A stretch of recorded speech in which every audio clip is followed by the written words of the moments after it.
Hi friends, welcome back to our channel. இன்றைக்கி இந்த வீடியோவில் கார்த்திகை தீபத்து அன்னைக்கு எந்த டைமுக்கு எங்கெல்லாம் எப்படி விளக்கு ஏற்றணும் அப்படின்றத பார்க்கலாம்.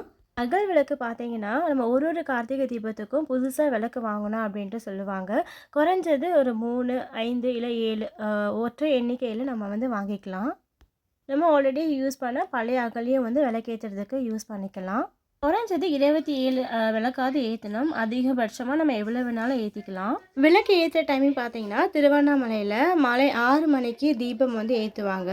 ஸோ அங்கே ஏற்றி முடித்த உடனே நாம் வீட்டில் விளக்கு ஏற்றிடலாம். இந்த விளக்கு எப்படி ஏற்றணும் அப்படின்றத பார்க்கலாம். முதல்ல நிறைய பேர் பூஜை அறையில் விளக்கு ஏற்றிட்டு அதுக்கப்புறமா தான் மற்ற இடங்களில் விளக்கு ஏற்றுவாங்க. பட் நம்ம அப்படி பண்ணக்கூடாது. ஸோ கார்த்திகை தீபத்தை அன்னைக்கு முதல்ல நம்ம வாசலில் தான் விளக்கு ஏற்றணும். அதுவும் குத்து விளக்கு தான் ஏற்றணும்.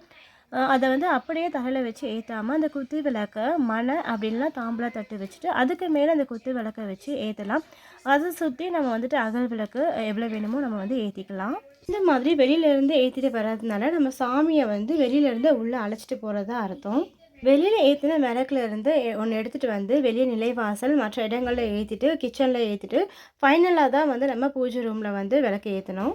எதுக்காக நம்ம வெளியிலேருந்து உள்ளே ஏற்றிட்டு வரோம் அப்படின்னு பார்த்தீங்கன்னா சாமியை வெளியிலேருந்து உள்ளே அழைச்சிட்டு வர மாதிரி அர்த்தம். ஸோ நம்ம உள்ளே ஏற்றிட்டு உள்ளே வெளியே எடுத்துகிட்டு போகக்கூடாது. அதே மாதிரி பூஜை அறையில் 5 விளக்கு ஏற்றணும். எல்லா திசையும் பார்த்தா மாதிரி ஒரு நெய் விளக்காவது ஏற்றணும். ஸோ அந்த மாதிரி ஏற்றுறது ரொம்பவே நல்லது.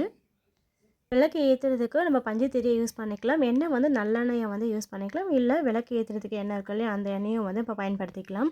ஸோ நீங்கள் திரி யூஸ் பண்ணும்போது கார்த்திகை தீபத்துக்கு 1 or 2 டேஸ்க்கு முன்னாடியே இந்த மாதிரி எண்ணெய் ஊற்றி ஊற வச்சுடுங்க. ஸோ அதுக்கப்புறம் அந்த திரியை கார்த்திகை தீபத்தை அன்றைக்கி பயன்படுத்தும் போது எவ்வளவுதான் காற்றடிச்சாலும் விளக்கு அணையாமல் நின்று எரியும். ஸோ நீங்கள் திரி நூலை யூஸ் பண்ணுறதா இருந்தாலும் இதே மாதிரி எண்ணெயில் ஊற வச்சுட்டு அதுக்கப்புறம் நீங்கள் யூஸ் பண்ணிங்க அப்படின்னா சீக்கிரமாக காற்றுல அணையாது. ஆனால் வெளியே ஏற்றுற விளக்குக்கெலாம் அந்த திரியை கொஞ்சம் தடிமனாக போட்டுக்கோங்க. இந்த பஞ்சு திரியை நான் எப்படி பண்ணோம் அப்படின்ற ஒரு வீடியோ ஷேர் பண்ணியிருக்கேன். அதோட லிங்க் டிஸ்கிரிப்ஷனில் இல்லை வீடியோ எண்டில் கொடுக்குறேன், செக் பண்ணி பார்த்துக்கோங்க.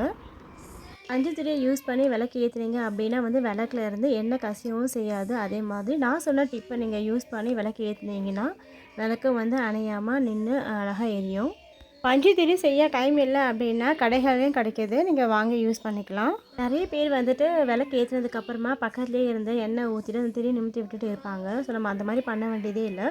ஒரு தடவை நம்ம விளக்கு ஏற்றி விட்டுனா போதும். அதுவாக எரிஞ்சு குளிர்ற வரைக்கும் நம்ம அப்படியே விட்டுடலாம். ஸோ குளிர்ந்ததுக்கப்புறமா எடுத்து வச்சிடலாம். கார்த்திகை தீபத்து போது நம்ம தொடர்ந்து 3 நாள் விளக்கு ஏற்றுவோம். கார்த்திகை தீபத்தை அன்றைக்கி மட்டும் நம்ம நிறைய விளக்கு ஏற்றிக்கலாம்.